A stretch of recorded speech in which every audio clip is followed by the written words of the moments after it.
Hey guys, welcome to Richard Cabile YouTube channel. In today's video, I will teach you how to set custom ringtone on Samsung Galaxy A02. And okay guys, but before we start, kindly subscribe to my YouTube channel by pressing the subscribe button and the bell to notify you if I have new videos. Okay guys, let's start. So okay guys, all you have to do is go to setting in your Samsung Galaxy A02. And okay guys, here in settings, go to sounds and vibration. Okay, tap this. And sounds and vibration, okay, you can see the ringtone, okay, tap the ringtone.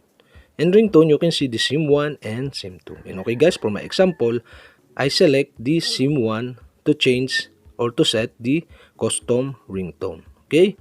After you tap the SIM1, okay, you can see the plus sign of the upper right side on your screen, okay. You'll have to do is tap this to add the custom ringtone. And okay guys, here you can see the music saved to your phone storage. And okay guys, for my example, I choose this one music to set as a custom ringtone.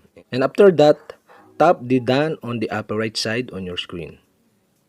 And okay guys, that's it. We have successfully set the custom ringtone on your Samsung Galaxy A02. And okay guys, if you have a question, kindly comment below and don't forget to hit the subscribe button and the bell to notify you if I have new videos. Okay guys, thank you for watching.